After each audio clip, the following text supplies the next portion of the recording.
Hello everyone, my name is Clive Mitchell. I'm the Secretary for the Extractive Industry Geology Conference. Welcome to the very first EIG webinar, and we're very lucky today to have David Payne from the Mineral Products Association who's going to talk to you about the UK mineral strategy. And here we go, I'll hand over to David. I'm David Payne. I'm a Senior Planning Advisor for the Mineral Products Association, and I also help run the CBI Minerals Group. So the MPA represents the minerals industry, the non-energy side, and with the CBI Minerals Group, which incorporates other trade associations, we represent about 95% of the minerals sector in the UK. Okay, so this morning I'm going to talk about the UK minerals strategy, which was produced under the aegis of the CBI Minerals Group and also with the MPA back in 2018. So I'm going to structure the presentation around the main themes of the strategy and which hopefully provide the structure to discuss some issues which are facing the industry at the moment.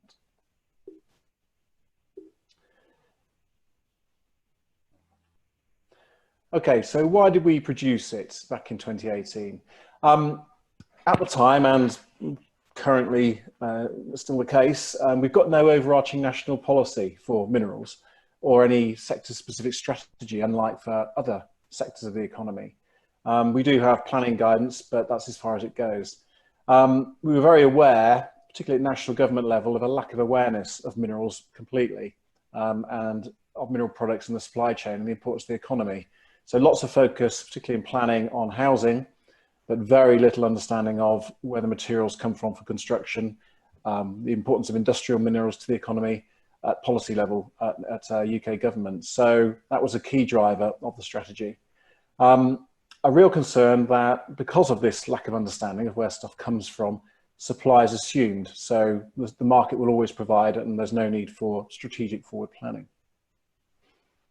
And really that was all due to a lack of expertise at national government level, lack of resourcing of support on policy for minerals, but also a massive reduction in resourcing at local level in local authorities.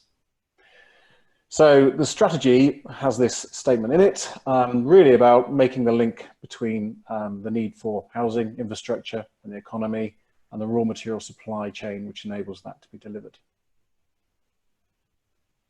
So it was quite a difficult thing to sell because obviously we're not running out of materials, materials are supplied. But a lot of the statistics we can see, which I'll show you in a second, indicate that if we don't do something soon, there could be a crisis in supply down the road. And obviously, good planning is about avoiding crises, not responding to them. So the strategy has been in gestation for a long number of years. Most recently were the Select Committee investigation into extractive industries and the government response, which really gave the impetus for the strategy with the statement that it's important that businesses come together, so through MPA, CBI Minerals Group, to identify long-term priorities. So that was really the driver for the strategy. A couple of documents were produced in the last few years. UK Minerals Forum, which is a forum which brings together the MPA members, CBI members, but also a wider forum of stakeholders, including NGOs, government agencies. It provides a safe space to discuss issues affecting the sector. They produced this document back in 2014, which set out the importance of minerals to the economy. And then subsequently, the CBI in 2016 produced this document, which sets out and puts a value to the economy of minerals. And we've taken a lot of the statistics from these reports and put them into the mineral strategy to put them all in one place. So together with the strategy, these two form a trilogy of documents which really hang together. So some of those statistics, I won't go through them in detail. Really the headlines were minerals and mineral products deliver about £235 billion of value to the economy.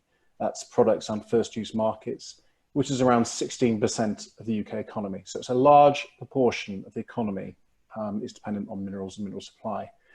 Now, in terms of tonnage, the majority is construction materials, construction minerals and aggregates. So that's around 200 million tonnes per year. and industrials around 25 million tons per year. And then you've got the higher value but lower volume metals, and also at the bottom, energy minerals. Now, we don't really address hydrocarbons. Coal as a sector is a member of the CBR Minerals Group, but we don't include oil and gas. So just to make that clear, the strategy doesn't go into those sectors. So aggregates dominates, and you can see I've put it next to hydrocarbons just to demonstrate in terms of material flow. It's the biggest material flow in the economy. And in terms of distribution and makeup of the aggregate supply, so primary aggregates dominates, but 30% of supply is from recycled and secondary materials, which is probably the highest in Europe. Primary supply, the pie chart down in the bottom left, shows that rock actually is the dominant primary material. And production is dominated by England. So that just gives you an overview, and this draws on some of the statistics which came from those previous documents I've shown you. So the strategy produced in 2018, there's the web link, it's on the MPA website. Hard copies were sent out extensively, so you may well have a copy. If you don't, let me know and you want one. The strategy in summary sets out what we need for the next 25 years. So we thought 25 years, this generation and the next, it's going to be about 5 billion tons of materials that need to be produced mainly from indigenous sources, so from within the UK. So that in itself generates the need for lots of land use planning, lots of provision. And to enable that, we need to ensure government understands the essentiality of minerals and mineral supply. It understands that that supply cannot be assumed and you need to plan for it and also monitor production and manage supply.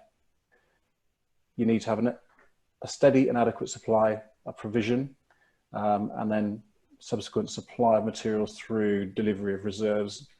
And to enable all of that, you need an overall positive policy to encourage and enable investment. So quite simple messages, which to you are probably obvious. When we were producing the strategy, we did realize that actually to have biggest impact and influence, simple messages are quite important, and less is often more when you're talking to senior officials at government who don't understand what minerals are even or where they come from, let alone why they're important and how the system works. So we kept it quite simple, deliberately. I've just put these logos in here. These are members of the CBR Minerals Group, which effectively oversaw the strategy. We produced it. It was produced in various forms, went out for consultation. We took on board consultation comments. And then the final strategy, as I say, was produced in July 2018 and launched at a conference in London. So the structure of the strategy is around the pillars of sustainable development, which is a pretty obvious way of doing it. So economic, environmental, social. Within that, we've got 9 key themes and actions in which we set out what the priorities are for the industry and for the sector over the next 25 years. So again, reflecting what the Select Committee saw as a need for us to do. So I'm going to go through a number of these and then review what impact the strategy has had and what progress we've made. So I'll start off with on the economy side and supply side. So the first one was around demand and importance. This was really saying government needs to produce a clear national policy and statement of need for minerals because supply cannot be assumed. Also, to enable supply, we need the industry, we need government to ensure the planning system is resourced and properly supported, and government to understand what minerals are, why it's important. So that was the start of the strategy. These were the key things. I'll just give you a reminder. This is I'm focusing on aggregates today because of the large tonnage, and that drives a lot of the thinking. But the same principles will apply to other minerals. Just a reminder: distribution of production obviously reflects the geology and isn't evenly distributed around the country. So you can see the dark red is crushed rock, so rock resources reflecting the geology, particularly in the Midlands, the southwest and the north. Not a lot in the southeast, London and east. Sand and gravel The yellow is active sites, obviously they're more evenly distributed, although not in the southwest, but particularly in the southeast, London and east of England. Now, distribution of resources and then reserves, which are permitted for extraction, don't reflect where the market necessarily is. So there's lots of movement of material, and you'll be familiar with these, I'm sure, from the BGS. But the map on the left shows movement of crushed rock from areas of production to areas of demand. So lots of movement from the Midlands down to London and from the southwest into the southeast and London. The map on the right, much more local movements of sand and gravel. So it's more distributed, doesn't travel as far. Obviously the rock movements, long distance movements by rail, from major rail linked reserves, with the infrastructure and investment there is in those sites. Sand and gravel, more often it's shorter movements, 30 kilometres-ish by road, and more local supply. Now, the managed aggregate supply system has been in place for over 40 years. This is the system which tries to address those imbalances of supply and demand, as well as recognising the need for a longer term approach to supply, given it can take over 10 years for a site to become productive. So you have a delay in production versus demand potentially. So the managed aggregate supply system in place to try and manage these imbalances of supply and demand over geographies. At the moment, the system depends on local aggregates assessments. So each mineral planning authority has to produce annually a local aggregates assessment. These set out a forecast of demand for aggregates over the next 10 years, based on an average of 10 years supply and other relevant local information, importantly. Now, these were introduced under the National Planning Policy Framework in 2010, and these are under localism, the system of localism. These form the basis for minerals planning in England. They're also supposed to consider the assessment of balance between demand and supply and environmental economic constraints and opportunities. Now, we as an industry have got big concerns over the local aggregates approach. So each authority produces them under a localist approach. They don't have the capacity to undertake proper forecasting of demand. So when there's a requirement to look at other relevant local information, most authorities don't do that. They take a view, they look at housing demand, forecasts of housing production, but they don't undertake any detailed economic forecasting. So they all rely, 99% of them rely on the average of 10 years past sales. Now the danger there, of course, is we've had the recession in 2008, got another one coming, of course.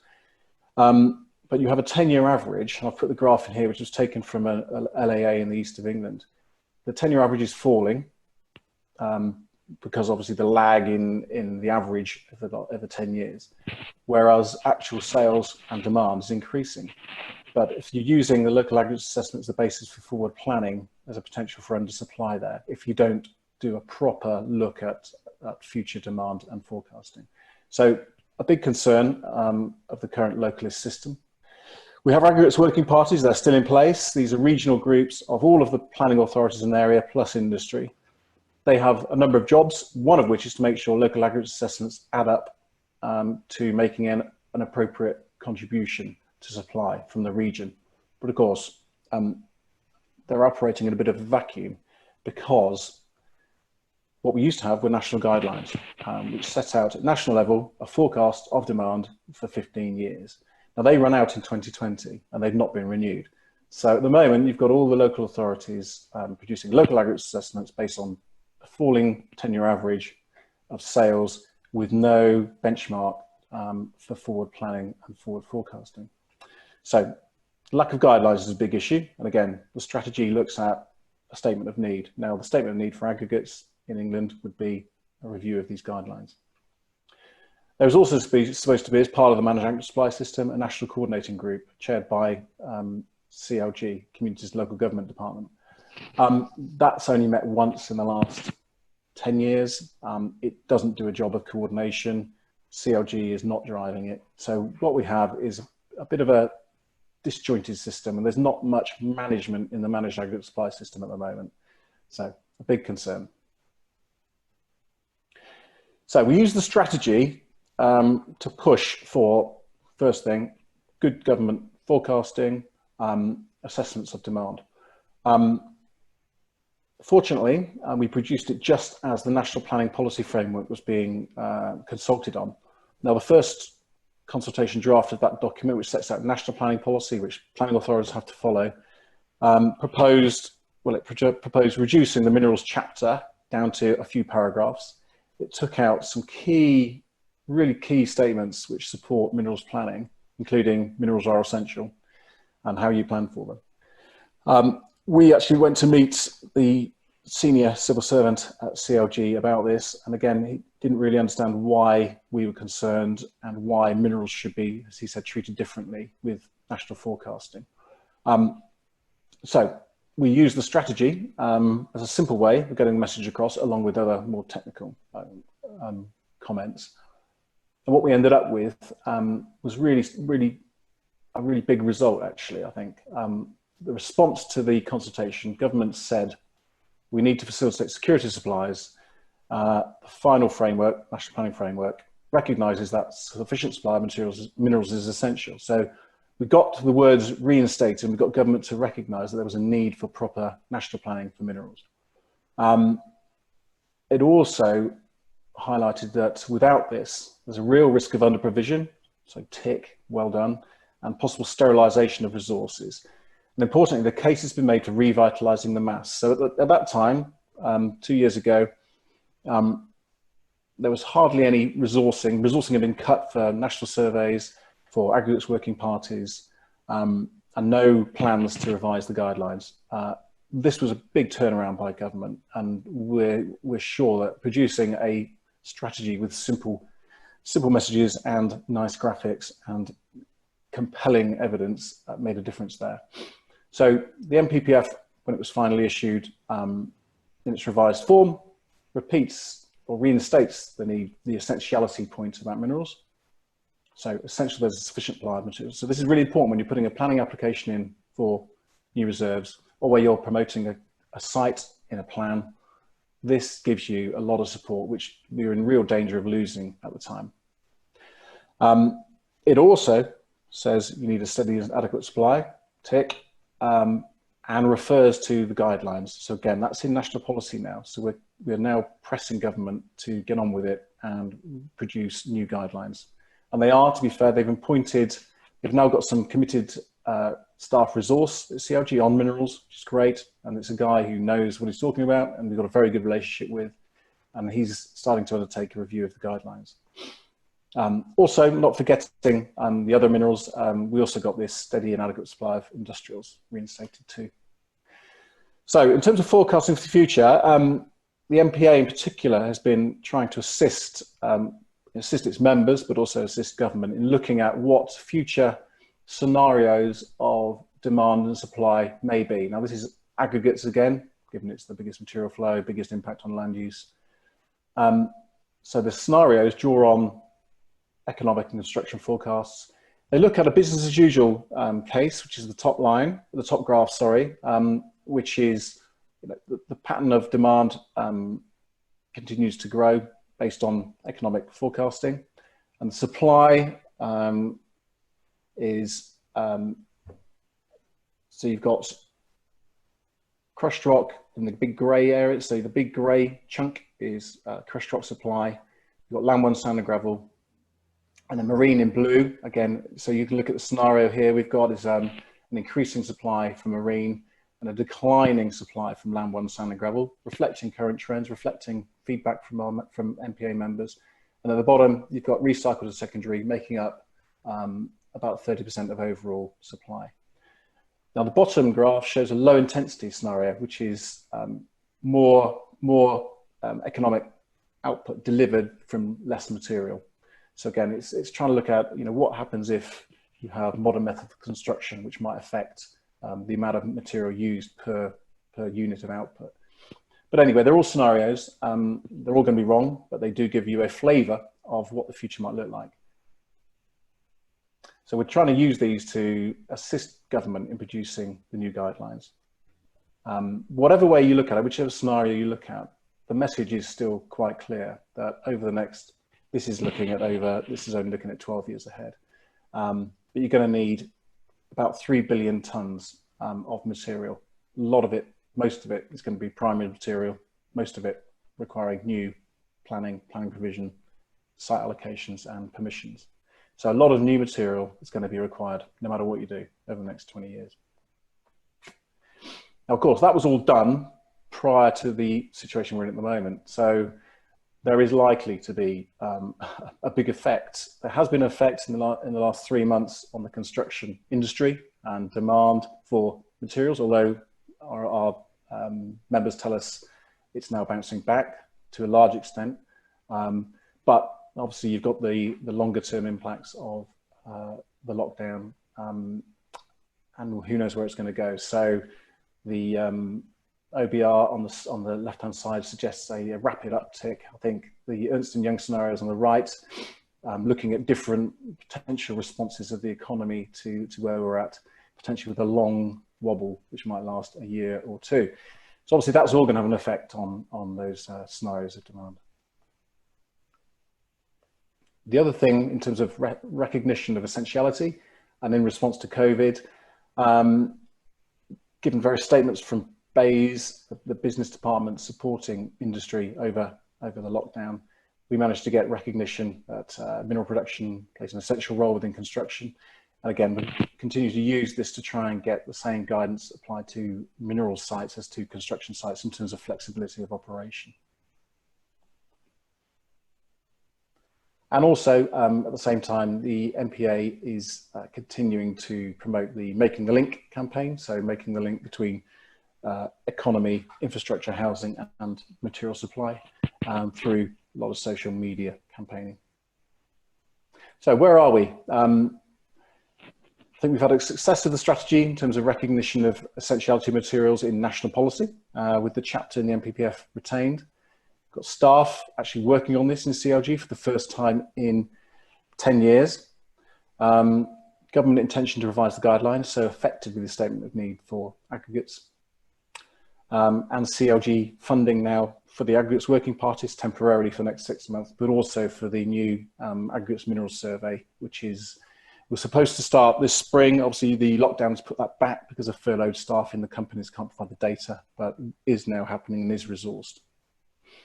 As I say, the funding for the aggregate working parties is only on a 6-month rolling basis, so it doesn't provide a lot of security for them to get stuck in and do what they need to do. And still, until we have the guidelines, we still have a very backwards looking approach to forward planning, which doesn't help. So moving on, looking at other parts of the strategy, I'll look at supply and distribution. So this is about companies submitting sufficient planning applications, bringing sufficient sites forward, and those ultimately gaining consent for extraction. So part of the steady and adequate supply depends on the industry bringing stuff forward. And policy encouraging innovation research, but also investment in new reserves.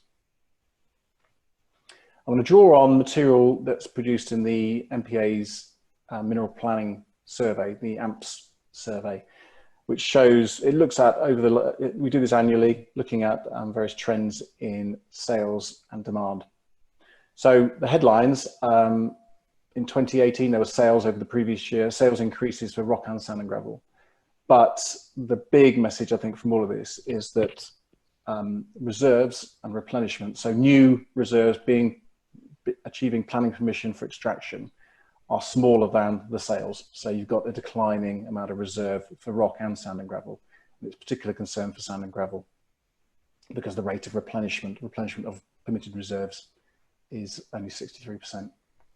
Small number of applications submitted, but those that are submitted have got a very high chance of being approved. So the planning authorities are doing their job. Maybe we're not as an industry submitting sufficient, or haven't been, but it still takes a long time to get permission. I'm going to show you a couple of graphs just to make that point. First of all, just a long-term picture of aggregates sales and production, just to show the impact of particularly the 2008-9 recession, and we were coming out of that and recovering, and obviously we're going to be hit by COVID now.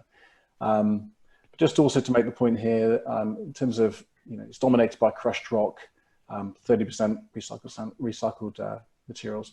And of the sand and gravel, around 20% of that is marine dredged, landed at wharves, particularly in southeast, the Thames and on the southeast coast. So looking at the planning applications, a very small number actually.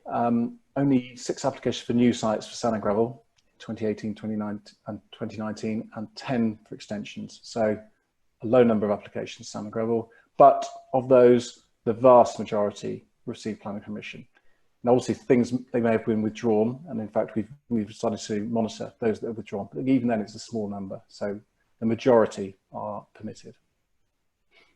And for rock, an even smaller number, not surprisingly, given the size of the reserve that's being applied for in a lot of these cases, but again, the vast majority permitted. So this suggests, industry isn't bringing forward applications, but those that are generally get permission. But it takes a long time to get them. It can take 30 months before you get permission.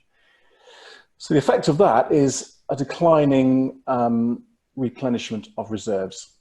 So on the left, you've got sand and gravel. Only in a couple of years were reserves permitted greater than sales. On the right, similar graph for rock, but you've had major hits with the major reserves in Glensander, Bardenton and Tor. Otherwise, a rate of decline. So sand and gravel is 63% replenishment, rock, so that's 75%.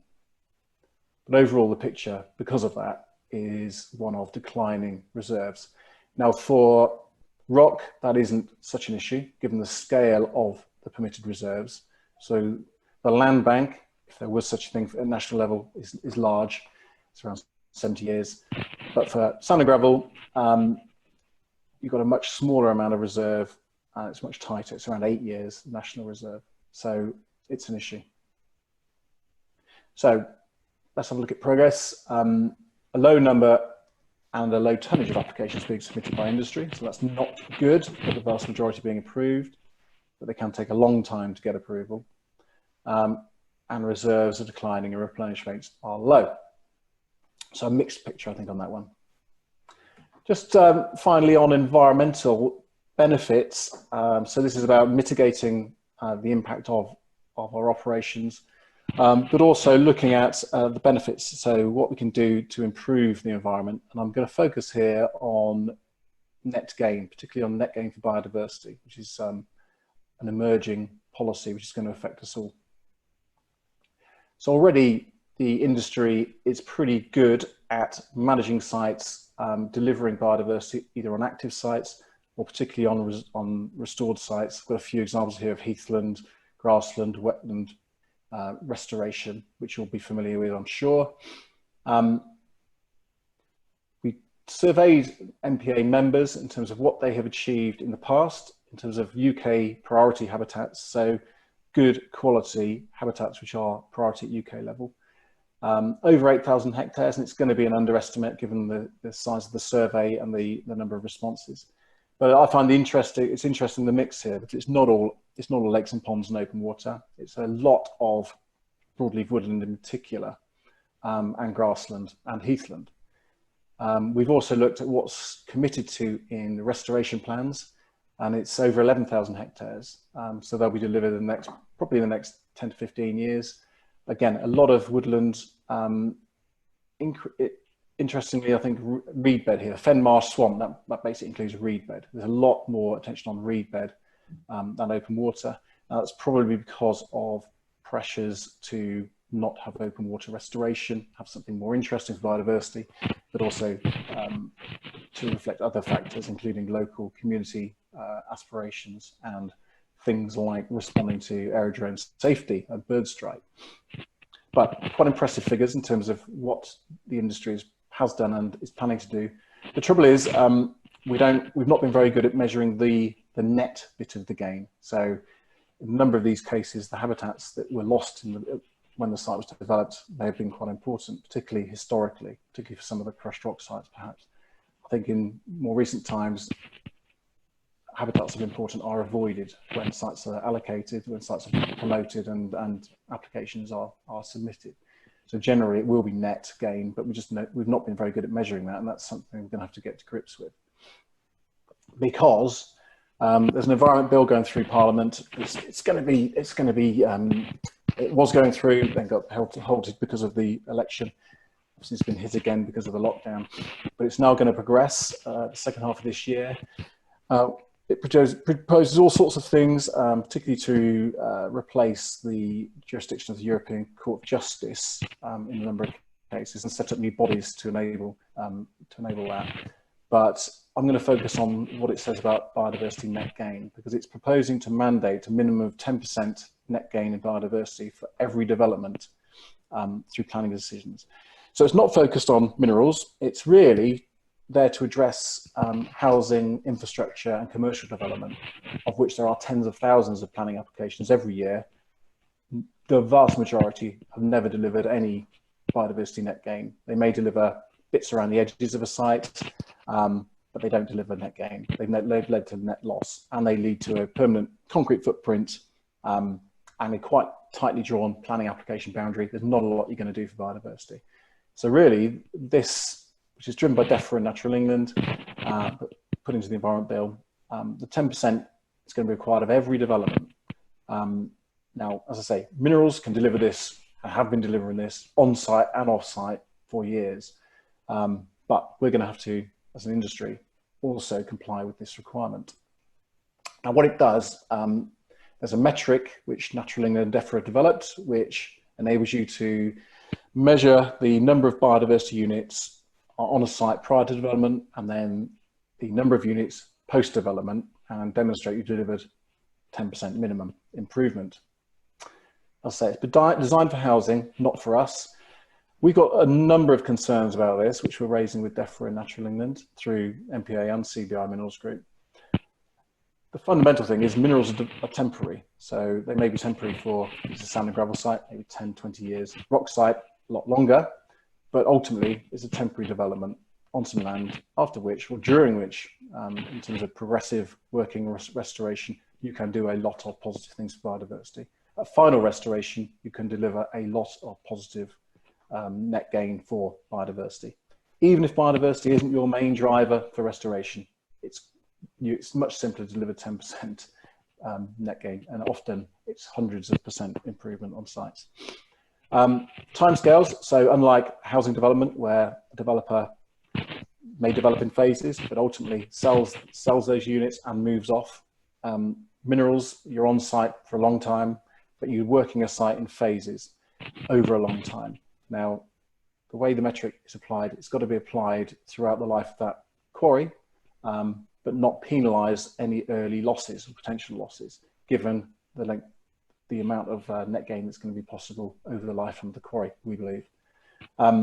Also, this is a bit of a sledgehammer to crack a nut for minerals, because we already deliver site management, restoration, site monitoring through normal planning procedures. So we're asking for a common sense approach to be taken on this. Another way of looking at this is if you have land which you're not necessarily managing, maybe part of the estate, or if you have a site which you are planning to work and restore, it may be that some of your additional net gain you may be able to trade as an asset, as an offset for another developer, like a housing developer. But that's potentially more risky, less attractive, but it's a potential. There's potential there to do, as long as it's additional to what you'd have to do through planning. Just a couple of examples. We've been working through some of these. These are examples from Tarmac, which Cranfield University worked up. So typically, you know, a site prior to development, doesn't matter which site it is, but this is based on a real case.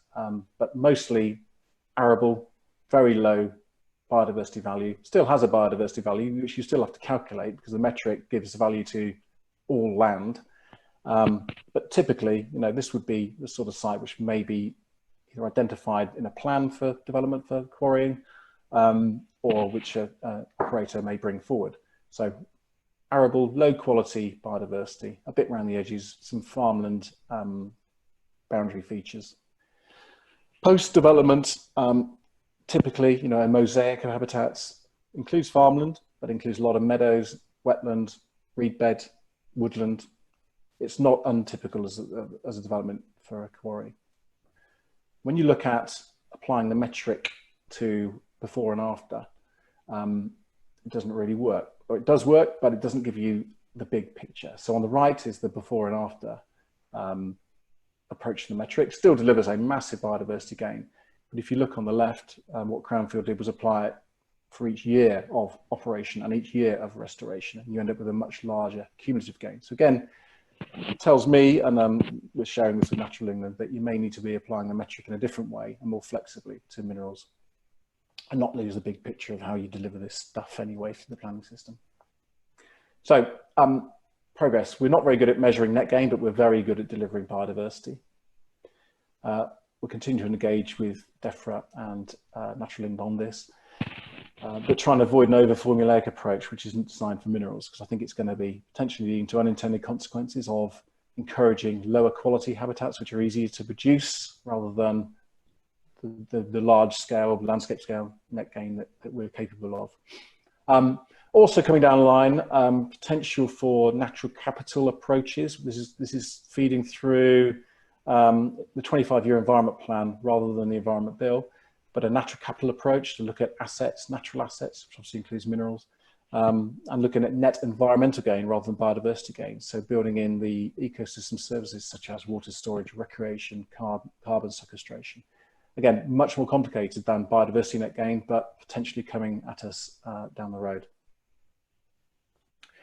Just finally, just on some of the social side and health and safety, just like to flag up some of the brochures that the MPA produced in response to COVID and safe working practices, which were sent around to all members and have been based on operational guidance, but also for managers, employees, site notices that have been shared, I understand, internationally by our international companies. And BAE's very supportive of all this, commended us for taking the lead and producing something which is actually very simple to understand, but very effective. So just as a final couple of slides, the strategy is really about simple messaging. It's about the importance of the raw material supply and the essentiality of materials. Fundamentally though, what we're trying to influence at the moment is proper forecasting and adequate provision and statements of need for minerals to support what we're trying to do, because this has been lacking the last 10 years, and I think we've really suffered for it. It's evidenced by a depletion of reserves, particularly of aggregates. Now, that may be due to industry not investing. Now, there's lots of reasons for that, one of which is not very supportive policy environment in which to invest, particularly in this country by international companies. Increasing requirements through planning and permitting, and a lot of duplication, which we're trying to address through, again, highlighting the strategy, highlighting that you've got to focus on enabling us to deliver. And resourcing of planning and permitting as well. So planning departments particularly, but also the agency, the Environment Agency, not well resourced, they don't have the right skills, and they're struggling. So just finally, we tried to raise the profile of the sector and its criticality to infrastructure, housing, and the economy. The big messages really we're getting across: the mineral sector is 1 million tonnes a day, every day, that's moving around the country. So 235 billion pounds, 16% of the UK economy. In terms of using the strategy, we haven't set up working groups to address each of these actions. We're using it as really a touch point, a reference point for industry to refer back to and engage and influence policy and delivery. And I'd encourage all of you to read it and, where possible, use it to support your causes. Thank you very much. Fantastic. Thank you very much, David. That was a fantastic presentation, 100% EIG. What's going to happen now, folks? Now you've seen the video, you would have had an email if you've registered for the webinar, an email which will give you a link to join the Zoom Q&A, which will start at 12:30 on Wednesday, the 17th of June. So you may have seen this video a little bit previous to the Q&A, and we'll be online for half an hour. Myself, my colleague Teresa Brown, who is the current chair of EIG.